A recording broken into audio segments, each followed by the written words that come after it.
ញ៉ាំល្អបានលើកឲ្យសៃវាយល្អ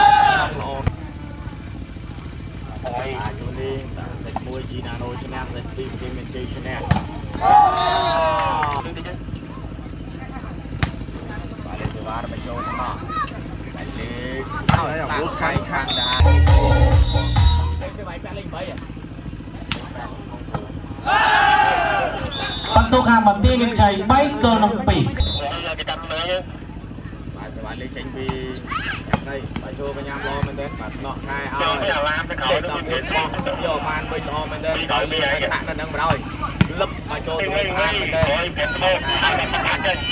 បានលេខក្របលឹបពីកុងសេរីបាននេះផ្ទះផាក់ដីផ្ទះបានឲ្យបាទផាក់ដីបាទស្វាលេខចេញពីបាទកន្លងអស់លេខ14ចូលថ្នាក់តាលេខឲ្យតាបាទគ្រាប់លេខចេញក្រៅបាទតាបាទមើលស្វ័យសោះ4/4បាទដល់ហើយមកចូលកញ្ញាឡមែនទេផ្ទះដីបាទលេខឲ្យគុំសារីបែកបាំងចេញក្រៅបាទហើយបាទស្វាលេខចេញពីគុំសេរីហៅថាបាទស្មាត់សៃបាទនេះលើកឲ្យភីរៈណា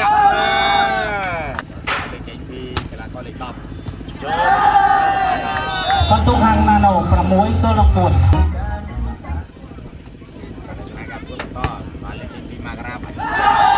បន្ទុកខាងណាណូ7ទល់នឹង4តាមទេបងប្អូនហើយអភិបាលលេខតើណាណូនេះល្អជាងស្អាតណាស់បាទនេះលើកឲ្យសកម្មគុំចោះបន្ទុសិនបន្ទុប្រមាណហើយ57បាន57សម្រាប់ជិះតាមបោកកាត់ល្អមកបញ្ចូលស្មោះមករាស្អាតណាស់បានលើកឲ្យជួយរះពីរះចេញទៅក្រៅបានថាដាក់លងវិញដល់តានេះយូរអូខាងនោះវាអឹមណាស់ដល់ទៅទៅពេលអូមែនទេបានលេងលើកឲ្យស្ដាំដាក់លេខ6ល្អស្ដាំបន្តលេខ6អត់ចូលកញ្ញាតា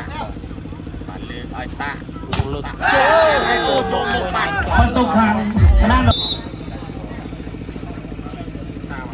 សនាកម្មពុតបន្តបាទលេខនេះបន្ទុកខាងណាណូ10ទល់នឹង6បាទសេវាលើកចេញពីកីឡាករប៉ាសឺរបស់ជីណាណូឲ្យចូលកញ្ញាល្អមែនទេបានលើកឲ្យគុំសារីចូលបានយកបាននេះក្តីហើយលើកឲ្យតាក់ស្អាតណាស់ខ្សែរងលេខ3សុំបន្ទុកខាងបន្ទាយមានជ័យ7ទល់នឹង10បាទលេខកីឡាករលេខ3ទៅហើយបាទលេខស្អាតណាស់ពីរះចូលបន្ទុកខាងបន្ទាយមានជ័យនេះល្អមើលជក់ចិត្តណាស់បាទពុកមួយទៀតពេលមកយើងស្ដាំដែរពីរះចូលដល់ស្ដាប់ទៅហើយលើកឲ្យតាក់យកបានអមយកបានទៅជីណាណូចូលជើងមុនបាទលេខពីបាទពីរះជីណាណូចូលទៅដល់ខាងដីបាទលើកឲ្យគុំសារីវាយកាត់ចូលតែត្រង់បាទធានាមុនហើយបាទបន្ទុកខាងណាបាទឥឡូវសេវាលើកចេញពីជីណាណូចូលកញ្ញាអឹមណារិនហៅតាក់លងវែង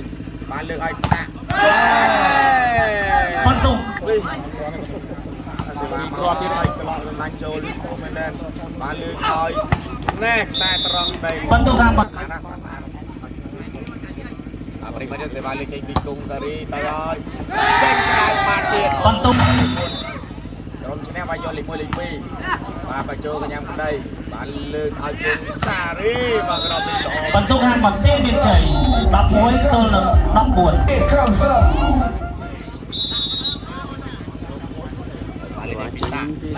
អូមិនได้បញ្ចូលត្រង់ច្រឡំបាទឥឡូវនេះឆានែលផងក្នុងសិតទី3បានទៅខាងណាណូដល់ពិន្ទុ15